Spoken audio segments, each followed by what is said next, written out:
Hi hello guys, welcome back to my channel. ಹೇಗಿದ್ದೀರಾ ಎಲ್ಲರೂ? Hope ಎಲ್ಲರೂ ಚೆನ್ನಾಗಿದ್ದೀರಾ ಅಂತ ಅಂದ್ಕೊಳ್ತೀನಿ. ನಾನು ಕೂಡ ಅಷ್ಟೇ ತುಂಬಾ ಚೆನ್ನಾಗಿದ್ದೀನಿ ಗೈಸ್. ಎಲ್ಲರಿಗೂ ಕೂಡ ತುಂಬ ಹೃದಯದ ಧನ್ಯವಾದಗಳನ್ನ ತಿಳಿಸ್ತೀನಿ. ಯಾಕಪ್ಪ ಅಂತಂದರೆ ನಾನು ಪ್ರತಿ ವಿಡಿಯೋದಲ್ಲಿ ಹೇಳೋ ಥರನೇ ಅಂದರೆ ಡೈಲಿ ನಾನು ವಿಡಿಯೋ ನೋಡ್ತಾ ಇರೋರು ದಯವಿಟ್ಟು ಬೇಜಾರು ಮಾಡ್ಕೊಳಕ್ಕೆ ಹೋಗಬೇಡಿ. ಯಾಕಪ್ಪ ಅಂದರೆ ಇದನ್ನು ಹೊಸ್ದಾಗಿ ನೋಡೋರು ಯಾರಾದರೂ ಇರ್ತೀರಾ ಅಲ್ವಾ? ಸೊ ಅದಕ್ಕೋಸ್ಕರ ಎಲ್ಲರಿಗೂ ಯಾರ್ಯಾರು ಲೈಕ್ ಮಾಡ್ತಾ ಇದ್ದೀರಾ, ಹಾಗೆಯೇ ಕಮೆಂಟ್ ಬಾಕ್ಸ್ನಲ್ಲಿ 4, 5, 6 ಅಂತ ಕಮೆಂಟ್ ಮಾಡ್ತಿದ್ದೀರಾ ಎಲ್ಲರಿಗೂ ಕೂಡ ತುಂಬ ಹೃದಯದ ಧನ್ಯವಾದಗಳನ್ನ ತಿಳಿಸ್ತೀನಿ. ಅಂತಂದರೆ ನಿಮ್ಮ ಒಂದು ಲೈಕ್ ಅನ್ನೋದು ಗಾಯ್ಸ್ ಇನ್ನೊಬ್ರ ಕಷ್ಟಕ್ಕೆ ನೆರವಾಗುತ್ತೆ ಅಲ್ವಾ? ನಾವೊಬ್ರು ಕಷ್ಟಕ್ಕಾದರೆ ದೇವರು ನಮ್ಮ ಕಷ್ಟಕ್ಕೂ ಕೂಡ ಹಾಗೇ ಆಗ್ತಾರೆ, ನಿಜವಾಗ್ಲೂ ಹಾಗೇ ಆಗ್ತಾರೆ ಅಲ್ವಾ? ಸೊ ನೀವೇನು ಲೈಕ್ ಕೊಡೋದಕ್ಕೇನೋ ಕಾಸು ಕೊಡಬೇಕಾ? ಇಲ್ಲ ಅಲ್ವಾ? ಸೊ ಅದಕ್ಕೋಸ್ಕರ ಹೇಳ್ತಾ ಇರೋದು, ದಯವಿಟ್ಟು ಇನ್ನೊಬ್ರ ಕಷ್ಟಕ್ಕೆ ಆಗಿ. ಯಾವ ಥರ ಮೇಡಮ್ ಅಂತ ನೀವು ಕೇಳ್ಬೋದು. ನಿಮ್ಮ ಒಂದು ಲೈಕ್ ಅನ್ನೋದು ಗಾಯ್ಸ್, ನೀವೊಂದು ಲೈಕ್ ಅನ್ನೋದನ್ನ ಕೊಟ್ಟರೆ ವಿಡಿಯೋ ಅನ್ನೋದು ಲೀಕ್ ಆಗುತ್ತೆ. ನಮ್ಮ ಥರ ನಿಮ್ಮ ಥರ ಕಷ್ಟದಲ್ಲಿರೋರು ತುಂಬ ಜನ ಇರ್ತಾರೆ ಅಲ್ವಾ? ಅವರೆಲ್ಲರಿಗೂ ಕೂಡ ಈ ಒಂದು ವಿಡಿಯೋ ರೀಚ್ ಆಗುತ್ತೆ. ಅವರು ಕೂಡ ಈ ಒಂದು ತಂತ್ರನ ಮಾಡಿಕೊಂಡು ಅವ್ರಿಗೂ ಕೂಡ ಹಣದ ಸಮಸ್ಯೆ ಇರುತ್ತೆ, ಇಲ್ಲ ಇನ್ನೊಂದು ಬೇರೆ ರೀತಿ ಸಮಸ್ಯೆ ಇರುತ್ತೆ. ಮೀನ್ಸ್ ಅಂತ ಅಂದರೆ ಒಬ್ರಿಗೆ ಹಣದ ಸಮಸ್ಯೆ ಇರುತ್ತೆ, ಒಬ್ರಿಗೆ ಆರೋಗ್ಯದ ಸಮಸ್ಯೆ ಇರುತ್ತೆ, ಈ ರೀತಿ ಎಲ್ಲ ಇರುತ್ತೆ ಅಲ್ವಾ? ಅವರು ಕೂಡ ಈ ವಿಡಿಯೋನ ನೋಡಿಕೊಂಡು ಅವ್ರ ಸಮಸ್ಯೆಗಳನ್ನ ಆದಷ್ಟು ಬೇಗ ನಿವಾರಣೆ ಮಾಡ್ಕೊಳ್ಳಿ, ಈ ತಂತ್ರನ ಮಾಡಿಕೊಂಡು. ಓಕೆನಾ? ಸೊ ಅದಕ್ಕೆ ಹೇಳ್ತಾ ಇರೋದು, ದಯವಿಟ್ಟು ಒಂದು ಲೈಕ್ನ ಕೊಡಿ ಇನ್ನೊಬ್ರ ಕಷ್ಟಕ್ಕೆ ನೆರವಾಗಿ.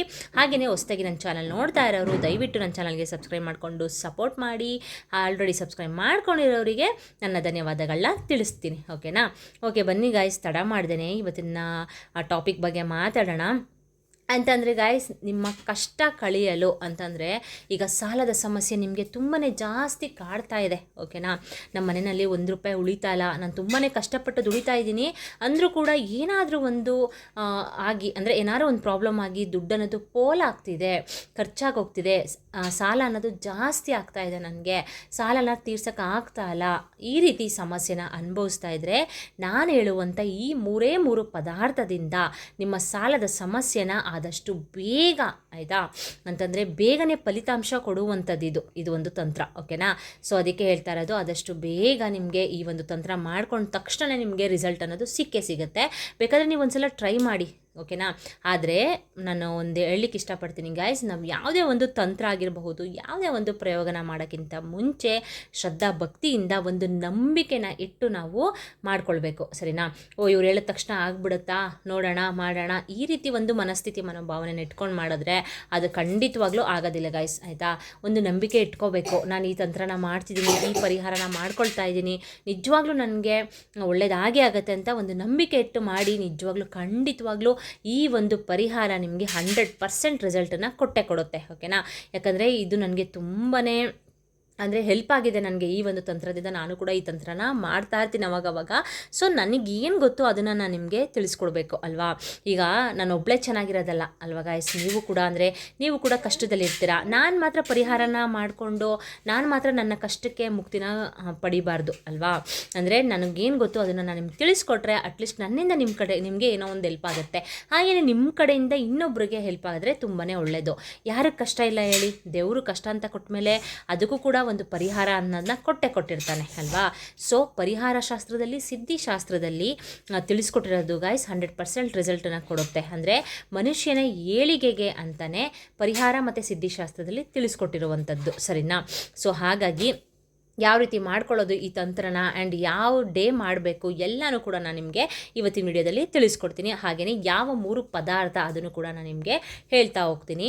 ಈಗ ಸಾಲದ ಸಮಸ್ಯೆ ಬಂದರೆ ಗಾಯ್ಸ್, ತುಂಬ ಜನ ಏನು ಮಾಡ್ತಾರೆ ಅಂದರೆ ಸಾಲ ತೀರ್ಸೋಕ್ಕಾಗ್ದೇ ಸೂಸೈಡ್ ಮಾಡ್ಕೊಂಡಿರೋರು ಇದ್ದಾರೆ. ಆಯಿತಾ?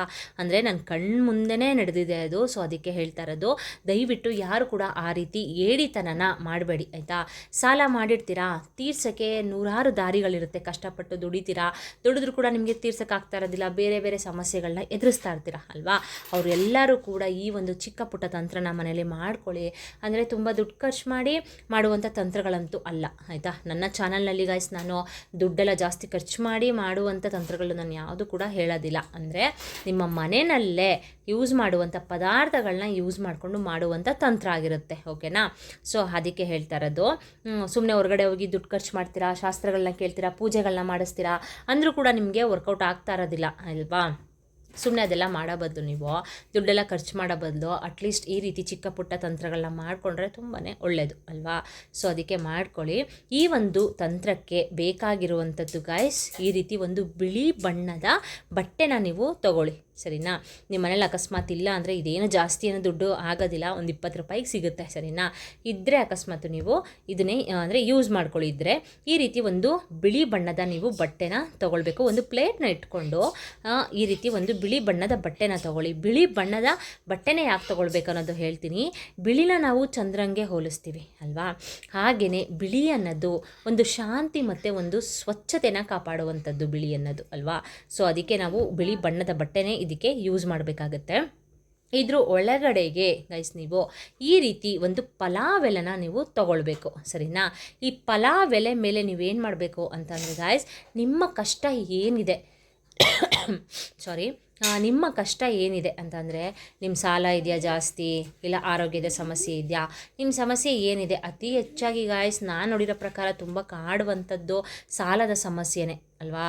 ಸೊ ಅದಕ್ಕೆ ಹೇಳ್ತಾ ಇರೋದು, ಈ ರೀತಿ ಒಂದು ಪಲಾವ್ ಎಲೆನ ತೊಗೊಂಡು ನೀವು ನನ್ನ ಸಾಲ ಬೇಗ ತೀರಬೇಕು ಅಂತ ಇದ್ರ ಮೇಲೆ ನೀವು ಬರೀಬೇಕು ಸರಿನಾ. ಬರ್ಕೊಳ್ಳಿ. ಆ ಥರ ಬರೆದುಬಿಟ್ಟು ನೀವು ಈ ಬಿಳಿ ಬಣ್ಣದ ಬಟ್ಟೆ ಮೇಲೆ ನೀವು ಇಡಬೇಕು. ನಿಮ್ಮ ಕಷ್ಟ ಏನಿದೆ ಅದನ್ನು ಬರ್ಕೊಳ್ಳಿ ಸರಿನಾ. ಅದಾದಮೇಲೆ ಗೈಸ್ ನೀವು ಇದ್ರ ಒಳಗಡೆಗೆ ಏನು ಮಾಡಬೇಕು ಅಂತಂದರೆ, ಈ ರೀತಿ 3 ಲವಂಗನ ತೊಗೊಳ್ಬೇಕಾಗತ್ತೆ ಸರಿನಾ. ಲವಂಗನೇ ಯಾಕೆ ತೊಗೋಬೇಕು ಅಂದರೆ, ಮನೆಯಲ್ಲಿ ಅಂದರೆ ಮಹಾಲಕ್ಷ್ಮಿಗೆ ತುಂಬಾ ಪ್ರಿಯವಾದದ್ದು ಪಲಾವ್ ಎಲೆ ಆಗಿರಬಹುದು, ಲವಂಗ ಆಗಿರಬಹುದು, ಎಲ್ಲ ಕೂಡ ತುಂಬಾ ಪ್ರಿಯವಾದದ್ದು ಅಲ್ವಾ. ಲವಂಗನ ಮೊಗ್ಗಿರೋದನ್ನ ನೋಡ್ಬಿಟ್ಟು ಕ್ಲೀನಾಗಿರೋದನ್ನ ತೊಗೊಳ್ಳಿ ಸರಿನಾ. ಲವಂಗ ಏನಂದರೆ ಗಾಯ್ಸ್, ಮನೆಯಲ್ಲಿ ಒಂದು ಧನಾಭಿವೃದ್ಧಿ ಆಗಲಿಕ್ಕೆ, ಧನಾಗಮನ ಆಗಲಿಕ್ಕೆ ತುಂಬಾ ಹೆಲ್ಪ್ ಮಾಡುತ್ತೆ ಆಯಿತಾ. ಸೊ ನಾನಿಲ್ಲಿ 3 ಲವಂಗನ ಇದರೊಳಗಡೆ ಸೇರಿಸ್ಕೊಂಡಿದ್ದೀನಿ. ಹಾಗೆಯೇ ಗಾಯ್ಸ್ ಇದ್ರ ಜೊತೆಗೆ ನೋಡಿ 5 ರೂಪಾಯಿದು ಕಾಯಿನ್ನ ತೊಗೊಂಡಿದ್ದೀನಿ ಸರಿನಾ. ಅಂದರೆ ಗೋಲ್ಡ್ ಕಾಯಿನೇ ತೊಗೊಳ್ಳಿ. ನೀವು 1 ರೂಪಾಯಿ ಕಾಯಿನ್ ಹಾಕ್ಬೋದಾ ಮೇಡಮ್ ಅಂತ ಕೇಳ್ಬೋದು. ಇಲ್ಲ, ನೀವು ಈ ರೀತಿ ಒಂದು 5 ರೂಪಾಯಿ ಕಾಯಿನ್ನೇ ನೀವು ತೊಗೊಳ್ಬೇಕಾಗುತ್ತೆ. ಯಾಕೆ 5 ರೂಪಾಯಿ ಕಾಯಿನ್ನ ತೊಗೋಬೇಕು ಅಂದರೆ, ನಾವು ಇದನ್ನು ಪಂಚಭೂತಗಳಿಗೆ ಹೋಲಿಸ್ತೀವಿ. 5 ಅನ್ನೋದು ಪಂಚಭೂತ ಅಲ್ವಾ. ಸೊ ಅದಕ್ಕೇ 5 ರೂಪಾಯಿ ಕಾಯಿನ್ನ ನೀವು ಇದ್ರ ಜೊತೆಗೆ ನೀವು ಸೇರಿಸ್ಕೊಳ್ಬೇಕು. ಅದಾದಮೇಲೆ ಗಾಯ್ಸ್ ಇದ್ರೊಳಗಡೆಗೆ ಸ್ವಲ್ಪ ಈ ರೀತಿ ಅರಿಶಿನ ಮತ್ತು ಕುಂಕುಮನ ನೀವು ಸೇರಿಸ್ಕೊಳ್ಬೇಕು ಸರಿನಾ. ಅರಿಶಿನ ಕುಂಕುಮ ಅಂತಂದರೆ ಗಾಯ್ಸ್ ಒಂದು ಮಂಗಳಕರವಾದ ವಸ್ತು ಅಲ್ವಾ. ನಮ್ಮ ಹಿಂದೂ ಸಂಪ್ರದಾಯದಲ್ಲಿ ಅರಿಶಿನ ಮತ್ತು ಕುಂಕುಮಕ್ಕೆ ತುಂಬಾ ಒಂದು ಪ್ರಾಮುಖ್ಯತೆನ ಕೊಡ್ತೀವಿ ನಾವು ಅಲ್ವಾ. ಅಂದರೆ ಮುತ್ತೈದರಿಗೆ ಆಗಿರಬಹುದು, ಇಲ್ಲ ಮದುವೆ ಆಗಿಲ್ಲದೆ ಇರೋರು ಇರ್ಬೋದು, ಎಲ್ಲರಿಗೂ ಕೂಡ ಅಂದರೆ ಒಂದು ಶುಭ ಕಾರ್ಯ ಮಾಡಲಿಕ್ಕೂ ಕೂಡ ನಾವು ಅರಿಶಿನ ತುಂಬಾ ಯೂಸ್ ಮಾಡ್ತೀವಿ. ಅಂದರೆ ಅರಿಶಿನ ನಾವು ಯೂಸ್ ಮಾಡ್ಕೊಳ್ತೀವಿ ಅಲ್ವಾ. ಸೊ ಅದಕ್ಕೇ ಅರಿಶಿನ ಮತ್ತು ಕುಂಕುಮ ತುಂಬಾ ಮಂಗಳಕರವಾದ ವಸ್ತು ಆಗಿರೋದ್ರಿಂದ ನೀವು ಈ ರೀತಿ ಅರಿಶಿನ ಕುಂಕುಮನ ನೀವು ಸೇರಿಸ್ಕೊಂಡು ಗಾಯ್ಸ್ ಈ ಒಂದು ಪ್ಲೇಟ್ನ ನೀವು ಏನು ಮಾಡಬೇಕು ಅಂತಂದರೆ, ಇಷ್ಟೇ ನೀವು ನೋಡಿ, ಒಂದು ಪಲಾವ್ ಎಲೆ ತೊಗೊಳ್ಳಿ, ನಿಮ್ಮ ಕಷ್ಟ ಏನಿದೆ ಅದನ್ನು ಬರ್ಕೊಳ್ಳಿ. ಹಾಗೆಯೇ ಒಂದು 5 ರೂಪಾಯಿ ಕಾಯಿನ್ನ ತೊಗೊಳ್ಳಿ ಮತ್ತು ಲವಂಗ, ಈ 3 ಪದಾರ್ಥನ ನೀವೇನು ಮಾಡಬೇಕಂದ್ರೆ ಈ ಪ್ಲೇಟ್ನ ತೊಗೊಂಡು ನೀವು ಮತ್ತು ಮಹಾಲಕ್ಷ್ಮಿ ಫೋಟೋ ಮುಂದೆ ಫಸ್ಟು ಇಟ್ಕೊಳ್ಳಿ ಸರಿನಾ. ಇಟ್ಬಿಟ್ಟು ನೀವು ಯಾವ ರೀತಿ ನೀವು ದೇವ್ರಿಗೆ ಗಂಧದ ಕಡಿ ಹಚ್ತೀರಾ ಅದೇ ರೀತಿ ಇದಕ್ಕೂ ಕೂಡ ಪೂಜೆನ ಮಾಡ್ಕೊಳ್ಳಿ. ಗಂಟು ಮಾಡ್ಕೊಳ್ಳಿ ಫಸ್ಟು ಸರಿನಾ. ಗಂಟನ್ನ ಮಾಡ್ಕೊಂಬಿಟ್ಟು ಗಾಯ್ಸ್ ನೀವು ಇದಕ್ಕೆ ಸ್ವಲ್ಪ ಅರಿಶಿನ ಕುಂಕುಮ ಮೇಲ್ಗಡೆ ಈ ಥರ ಗಂಟನ್ನ ಮಾಡ್ಕೋತೀರ ಅಲ್ವಾ. ಈ ರೀತಿ ಗಂಟನ್ನ ಮಾಡ್ಕೊಬಿಡಿ. ಮಾಡಿಕೊಂಡು ನೀವು ಇದ್ರ ಮೇಲೆ ಅರಿಶಿನ ಮತ್ತು ಕುಂಕುಮನ ನೀವು ಹಾಕಬೇಕು ಸರಿನಾ. ಅರಿಶಿನ ಕುಂಕುಮ ಹಾಕ್ಬಿಟ್ಟು ಮೇಲ್ಗಡೆ ಒಂದು ಹೂವನ್ನ ಮುಡಿಸ್ಬಿಟ್ಟು ಇದಕ್ಕೂ ಕೂಡ ಯಾವ ರೀತಿ ಪೂಜೆ ಮಾಡ್ತೀರಾ ಅದೇ ರೀತಿ ನೀವು ಪೂಜೆನ ಮಾಡ್ಕೊಳ್ಬೇಕು. ಮಾಡಿಬಿಟ್ಟು ಗೈಸ್ ನೀವೇನು ಮಾಡಬೇಕು ಅಂತ ಅಂದರೆ, ನಿಮ್ಮ ಮನೆಯಲ್ಲಿ ಅಕ್ಕಿ ಡಬ್ಬ ಇರುತ್ತೆ ಅಲ್ವಾ, ಪ್ರತಿಯೊಬ್ಬರು ಕೂಡ ಅಕ್ಕಿನ ಡಬ್ಬದಲ್ಲಿ ಹಾಕಿರ್ತೀರ ಅಲ್ವಾ. ಇನ್ನೊಂದು ವಿಷಯ ಹೇಳಲಿಕ್ಕೆ ಇಷ್ಟಪಡ್ತೀನಿ, ಅಕ್ಕಿ ಅನ್ನೋದು ಗಾಯ್ಸ್ ತುಂಬಾ ಒಳ್ಳೆಯದು ಅಲ್ವಾ. ಮೀನ್ಸ್ ಅಂದರೆ ಅಕ್ಕಿಗೂ ಕೂಡ ನಾವು ಮತ್ತು ಮಹಾಲಕ್ಷ್ಮಿನ ಹೋಲಿಸ್ತೀವಿ, ಹಾಗೆಯೇ ಅನ್ನಪೂರ್ಣೇಶ್ವರಿ ದೇವಿನ ನಾವು ಹೋಲಿಸ್ತೀವಿ.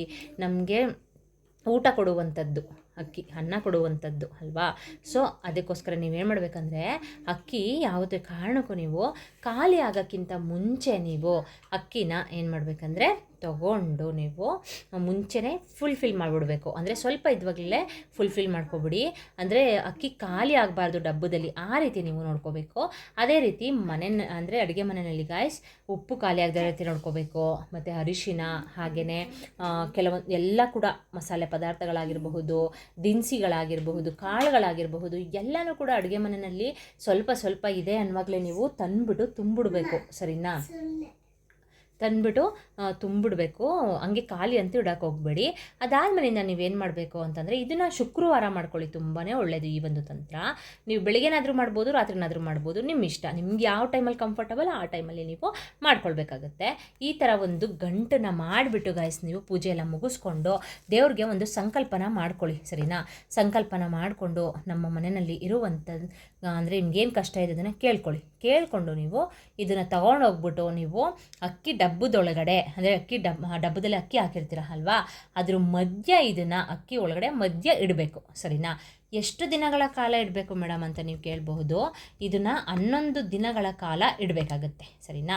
11 ದಿನಗಳ ಕಾಲ ಇಟ್ಟುಬಿಟ್ಟು ಗಾಯ್ಸ್ ಅದ್ರ ನಾಳೆಗೆ 11 ದಿನ ಆದಮೇಲೆ, 11 ದಿನ ಫುಲ್ ಆಗಲಿ, 11 ದಿನ ಆದಮೇಲೆ ನೀವು 12ನೇ ದಿನಕ್ಕೆ ಇದನ್ನು ಓಪನ್ ಮಾಡಿ. ಅಂದರೆ ಅಕ್ಕಿ ಡಬ್ಬದ ಒಳಗಡೆಯಿಂದ ನೀವು ತೆಗೀರಿ. ಅದನ್ನು ತೆಗೆದುಬಿಟ್ಟು ಈ ಬಟ್ಟೆನ ತೆಗೆದುಬಿಟ್ಟು ಈ ಪಲಾವ್ ಎಲೆ ಇದೆ ನೋಡಿ, ಈ ಪಲಾವ್ ಎಲೆನ ನೀವು ಸುಟ್ಟಾಕ್ಬಿಡ್ಬೇಕು.